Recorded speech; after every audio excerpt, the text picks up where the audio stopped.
purihin po ang Panginoon sa umagang ito sa pamamagitan ng unang sulat ni Pedro. Ayan. 1 Peter chapter 5. Sabi rito, to elders and young men. Tingnan natin yung verse 1. Talagang naka-address to dun sa mga elders. Sabi nga dito, to the elders among you, I appeal as a fellow elder, a witness of Christ's sufferings, and one who also will share in the glory to be revealed. Be shepherds of the God's flock that is under your care, servicing as overseers, not because you must, but because you are willing as God wants you to be. Not greedy for money, but eager to serve. Not lording it over those entrusted to you, but being example to the flock. And when the chief shepherds appear, you will receive the crown of the glory that will never fade away. Purihin ang Panginoon, di ba? Grabe yung ano sa atin. And Peter, alam naman natin si Peter ay talagang nag-witness siya dun sa mga ginawa ng Panginoon, sa ministry ng Panginoon, na most of the time siya yung kasakasama ng Panginoon.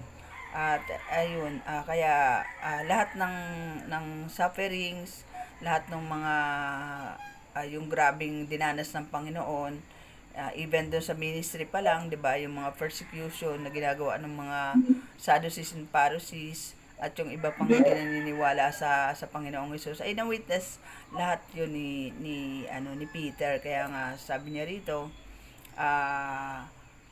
sufferings and one also will share the glory of to be revealed, na kung saan kasama naman natin ang Panginoon doon sa mga sufferings na yun, and at the same time merong glory tayo na hinihintay doon. So kaya ganoon na lamang ang sulat ni Pedro doon sa mga mananampalataya, mga mananandang mananampalataya. So hindi lang ito sa edad, kundi ito ay yung mga matured Christian na rin, pero mas tinuturuan pa rin siya ng sulat na to ni Peter dun sa pag-aalaga ng isang kawan. So sabihin na natin, like mga pastors, 'di ba, na binigay yung tungkulin bilang isang pastor yung bilang isang tagapangalaga ng isang flock. At dito naman, sabi nga 'di ba, na kung saan ay wag talagang tumingin doon sa mga kasi doon nafo-fall ang maraming ministry, na maraming nasisira pagdating sa terms of money. Totoo lang po. So merong mga nasisira doon na kung saan yun nga, kaya nga tinuturuan tayo dito, but not greedy for money, but eager to serve, na alam natin sa simula pa lang na hindi yun yung dapat na maging priority natin. Sabi nga ng iba, ang pagpapastor, walang pera dyan, diba? Tunay naman, pero may biyaya kasi tayong hinihintay, hindi dito kundi in the future, diba? Kaya nga mag-serve lang tayo, pero may mga na talagang nalilihis doon sa ganong katuruan, at nagiging priority nila yung paglikom ng kaperahan o yung mga material thing, na kung saan hindi ito yung dapat na maging sentro ng ministry ng isang congregation. Amen. Kaya nakakalungkot po, dahil damay po tayo dun sa mga ginagawang hindi magaganda ng mga ibang Kristiyano, 'di ba?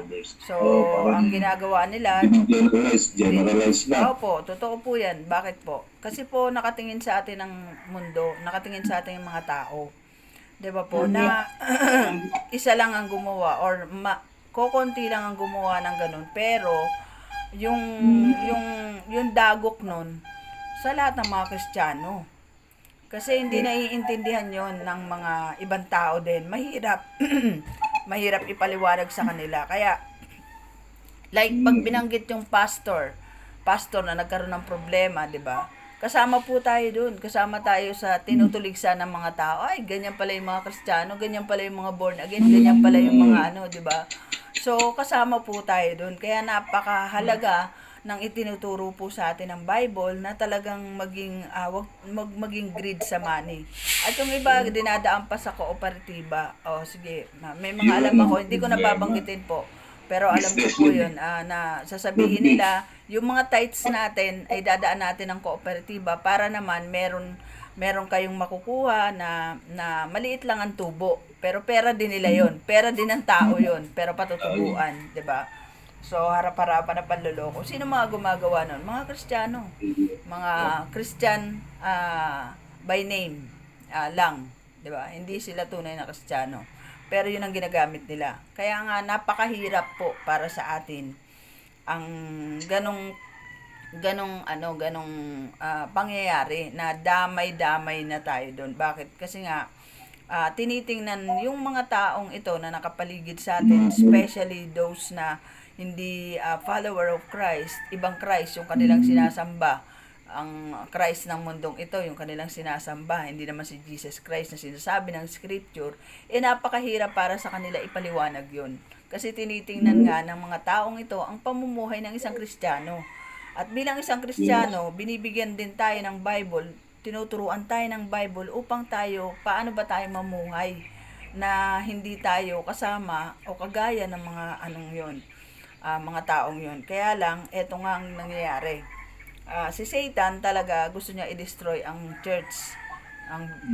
Hindi lang ang church, kundi ang body of Christ. Diba? Gusto niya talagang i-destroy yon. And mismong sa loob ng congregation, ay meron talaga siyang, kumbaga meron siyang alagad dyan. May spy siya dyan. Meron siyang gagamitin dyan para guluhin ang isang congregation. Diba? So, kaya tinuturo ito sa atin, hindi lang sa mga elder, kundi sabi nga dito, young men or mga young people na talagang nandun yung maging mapagkumbaba ang bawat isa, na ikaw bilang isang young people ay mag-submit ka dun sa elder mo. 'Di ba po? Na talagang makita sa iyo na doon pa lang sa pamumuhay mo ay talagang ikaw ay talagang may may humility ka na, 'di ba? Na meron ka ng pagsunod, 'di ba? Kasi sometimes, 'di ba? Hindi nga natin kayang sundin yung mga elder natin eh. Ano pa kaya nasusundin natin ng Panginoon, 'di po ba? So, ang unang tinuturo sa atin ng Panginoon ay sumunod tayo dito sa namamahala sa atin. Pero hindi niya sinabi na hindi natin siya dapat sundin, hindi natin dapat tingnan, at hindi rin niya sinabi na hindi natin suriin ito. 'Di ba? Yung iba kasi ganito naman ang ginagawa. So, napakahirap po, 'di ba? Ganito naman ang ginagawa. Okay, sinusunod ko yung ang aming pamunuan, sinusunod ko ito. Pero hindi ka naman nagbabasa ng Bible. So, paano mo rin malalaman na tama yung sinasabi niya sa'yo?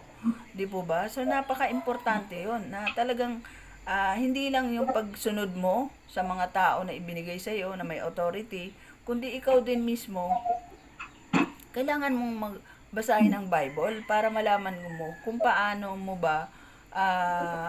ka ba makakalakad sa mundong ito na hindi ka talaga totally madadamage o madadapa, 'di ba?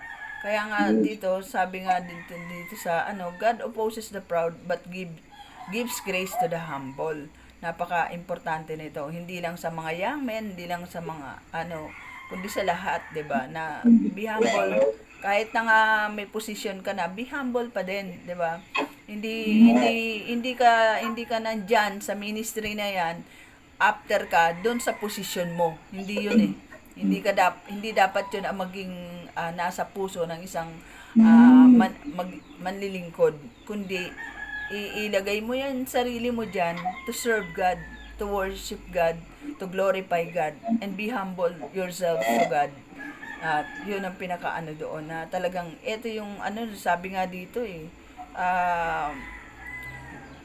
And when the chief shepherds appear, you will receive the crown glory that will never fade away. Purihin ang Panginoon. Di po ba? Na biruin mo tayo magkakaroon ng corona. Ikaw na bilang tagasunod niya, magkakaroon ka ng corona. Ano lang bang ginawa mo? Hindi ka naman nagpapako sa krus eh. Hindi ka naman nagpenitensya. Pero nalagpasan mo yung pagsubok na pinagdadaanan mo. Kasi nag-depend ka sa Lord. Nag-submit ka sa Lord. Nagtiwala ka sa Lord. Yun yung ginawa mo. Yun yung sa atin, tinuturo sa atin. Sabi sa verse 6, humble yourself therefore under God's mighty hand that they may lift you up in due time. Cast all your anxiety Him because He cares for you. Ito nga yung sa atin, di ba? Na bakit mo kailangan humanap ng mga tao na tama naman yon sa ano natin, 'di ba? Shoulder to cry on, 'di ba? Yun yung inaano natin, kaya tayo merong kaibigan, may best friend tayo, a shoulder to cry on. Yes, okay.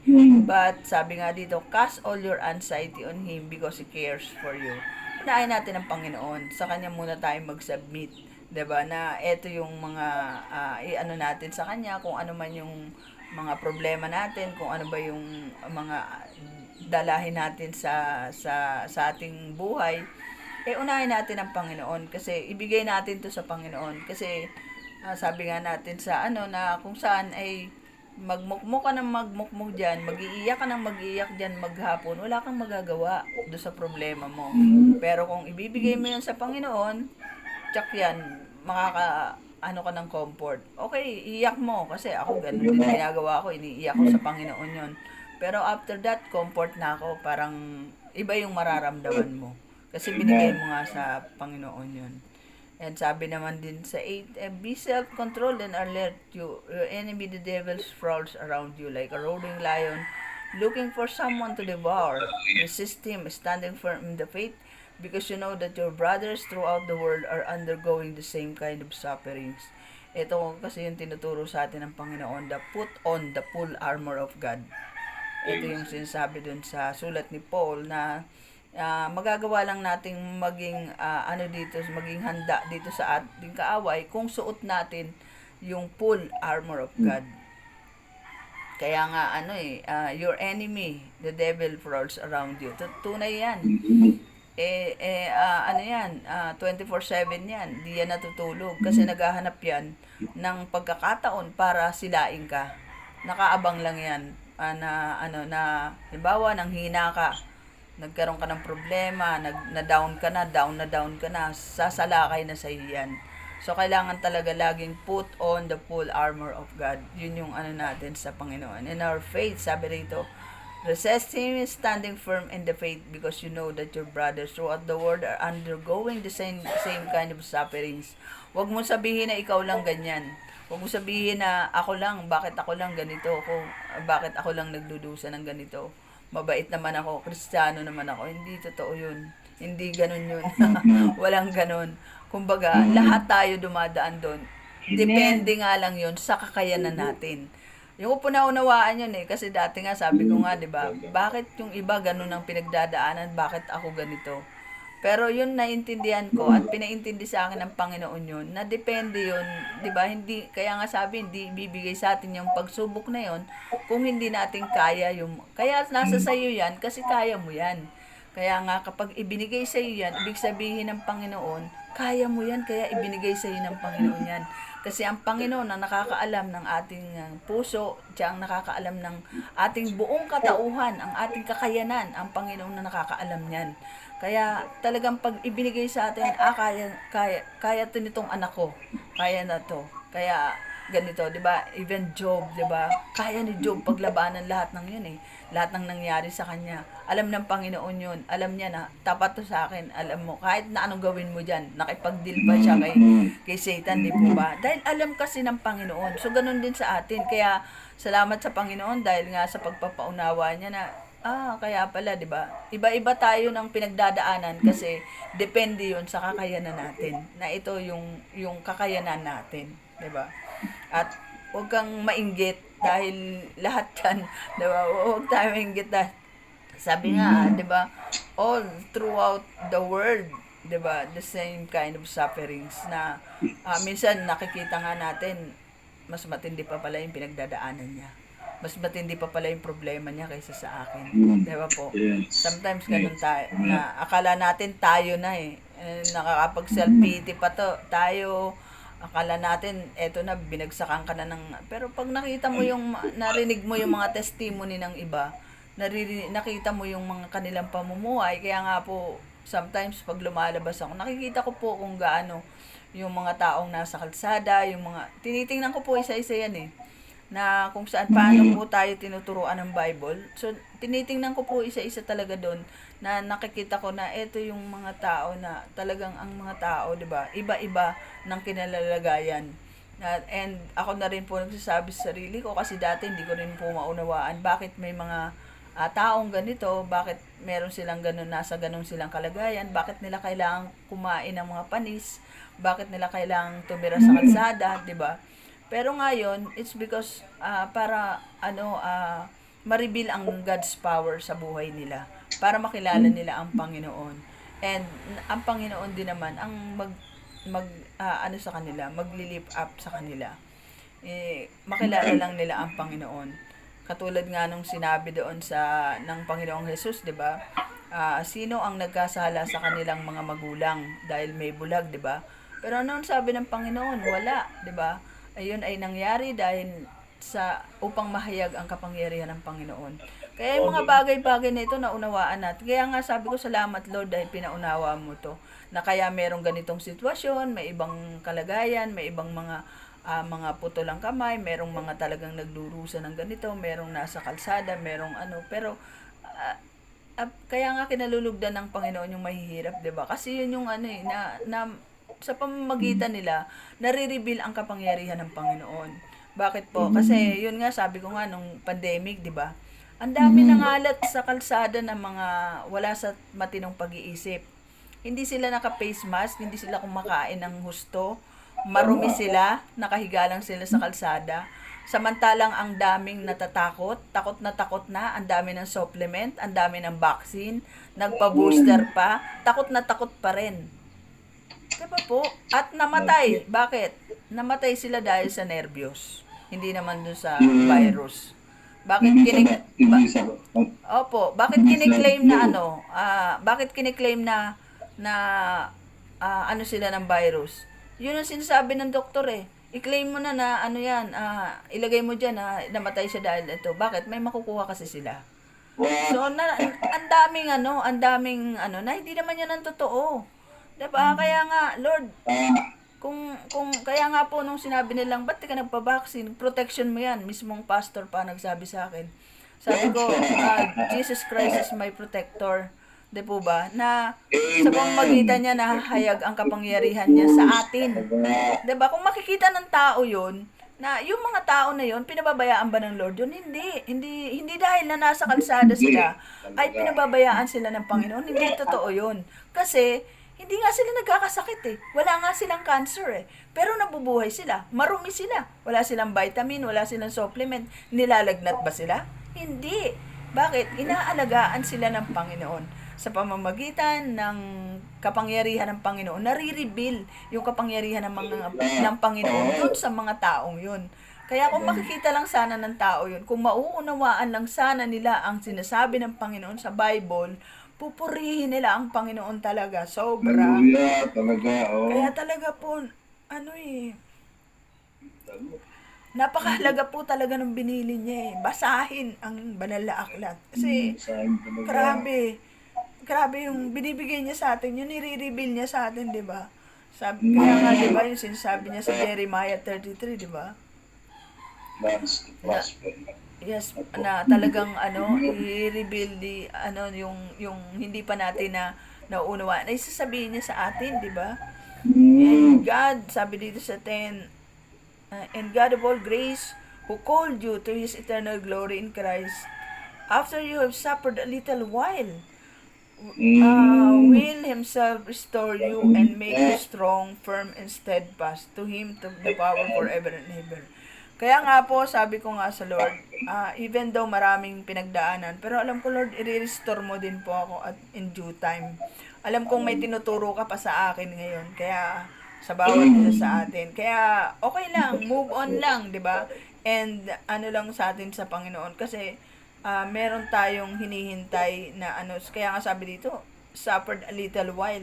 'Di ba? Nakikita ng Panginoon 'yon at hindi lingid sa kanya 'yon. Pero 'yun nga, binibigyan tayo ng Panginoon ng mga bagay na 'yon upang tayo maging strong. Hindi tayo para manghina, kundi to strengthen us, not to weaken us, na fully trust to Him.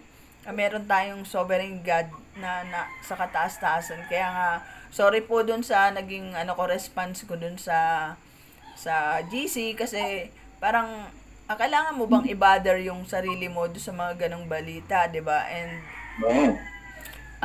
kung alam mo na ikaw ay merong Panginoon na nag-iingat sa'yo. At siya yung nagsabi nun, 'di ba? Siya yung nagsabi nun na tayong lahat na sumasampalataya sa kanya ay iingatan niya. So, hindi tao yung nagsabi nun. Kaya, wag na nating i-bother yung ating sarili dun sa mga ganong ano, and even yung nangyayari sa paligid natin. Mangyayari kasi at mangyayari ang mga bagay na yan. Lahat ng mga nangyayari sa paligid natin, sa iba't ibang mundo, mga kalamidad, mga gera, at lahat ng kasakitan, mga ano, lahat yan ay mangyayari. Pero yun nga, ang ating panalangin sa Panginoon, bigyan tayo ng lakas upang makapanagumpay tayo dun sa lahat ng yun. Yun yung lagi nating ipapanalangin sa Panginoon. Yun yung tinuturo sa atin ng Bible. Kaya purihin po ang Panginoon sa umagang ito at maraming salamat, Lord, sa biyaya ng mensahe mo sa amin. Sabi nyo nga po, cast all your anxiety on Him because He cares for you. Ang sabi dito ng Panginoon sa pamamagitan ni Peter. At ang sabi rin niya rito, and when the shepherds appear, he will receive the crown. You will receive the crown of the glory that will never fade away. Purihin ang Panginoon dun sa ano na yun, na talagang wow, ako bilang isang tao na walang kwentang tao, receive ako ng crown. So purihin po ang Panginoon. Yun lang po, Pastor. Praise the Lord. Salamat.